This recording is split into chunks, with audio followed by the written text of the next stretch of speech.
आते रहे और यही मुन्नी जी के लेखक की चाची का परिचय बाबा जी से कराया, जो बाद में उनकी अनन्य भक्त हो गई थीं। मंदाकिनी सलिल चंदन चर्चिताय नंदीश्वर प्रमथनाथ महेश्वराय मंदार पुष्प बहु पुष्प सुपूजिताय तस्मै मकाराय नमः शिवाय। लेखक की फुफेरी बहन श्रीमती मुन्नी देवी के पति श्री पीताम्बर पंत भारतीय सेना में थे और सिपाही धारा नैनीताल में रहते थे। विवाह के कुछ ही समय बाद आपको द्वितीय महायुद्ध में जर्मनी भेजा गया था। युद्ध समाप्त होने के कई वर्ष बाद भी आप घर लौटकर नहीं आए। आर्मी हेडक्वार्टर्स की सूची में आपका नाम लापताओं में प्रकाशित हुआ था। मृत्यु के विश्वसनीय प्रमाण उपलब्ध न होने से मृतकों में नहीं, कुछ महिलाओं ने मुन्नी जी को प्रत्येक सोमवार के दिन मंदिर में शिव पूजन और उपवास रखने का सुझाव दिया था, जिससे आप बराबर करती आ रही थीं। कुछ वर्ष व्यतीत हो जाने पर लोग उन्हें श्रृंगार उतारने की सलाह भी देने लगे थे।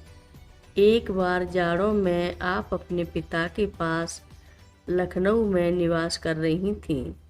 एक सोमवार के दिन आप किसी महिला के साथ मनकामेश्वर महादेव जी के पूजन को जा रही थीं। रास्ते में गोमती के किनारे बालू पर आपने एक स्थूलकाय साधु को पड़ा देखा। आपको देखकर अपना हाथ हिलाते हुए वह आपको अपने पास बुला रहा था। आपको वहां जाने में संकोच हो रहा था। इतने में उसने अपने एक भक्त को भेजकर आपको बुलवाया। आपने वहां जाकर उन्हें नमन किया ही था कि वे बोल उठे, कहाँ जा रही है? पूजा करने। बैठ जा, तेरा पति कहाँ है? आपने अंतिम प्रश्न का सूक्ष्म उत्तर दिया, महाराज जी, पता नहीं। बाबा जी कहने लगे, फौज में है, चिट्ठी नहीं आती तो आ जाएगी।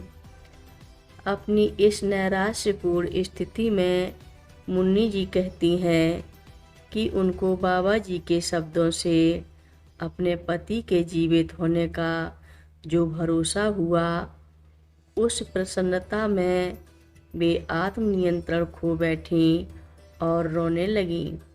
बाबा जी धैर्य बंधाते हुए बोले, कछुक दिवस जननी धरुधीरा, कपिन सहित अहें रघुवीरा। घबरा मत, उसकी चिट्ठी आएगी और वह भी आएगा। घर जाकर आपने यह दास्तान अपने पिता को सुनाया।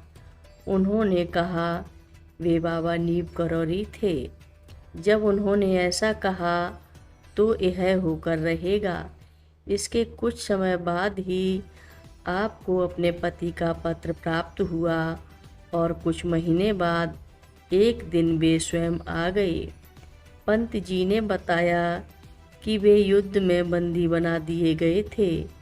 एक दिन उनके पहरेदार ने स्वतः आकर उनसे कहा कि वह रात में आकर उन्हें भाग निकालने का मौका देगा और वे इसके लिए तैयार रहें। इस प्रकार भागकर अनेक मुसीबतों का सामना करते हुए वे घर पहुँचे थे। यह सब बाबा जी की प्रेरणा शक्ति का चमत्कार था। इस घटना के बाद कभी कभी बाबा जी मुन्नी देवी के घर नैनीताल में आते रहे और यही मुन्नी जी के लेखक की चाची का परिचय बाबा जी से कराया, जो बाद में उनकी अनन्य भक्त हो गई थीं। हर रोज़ महाराज जी की कथाएं सुनने के लिए रक्षा सूत्र चैनल को सब्सक्राइब करें, शेयर करें और लाइक करें। घंटी बजाना ना भूलें। कमेंट बॉक्स में लिख भेजें, जय नीव करोरी बाबा जी महाराज। बोलो नीव करोरी बाबा जी महाराज की जय बोलो।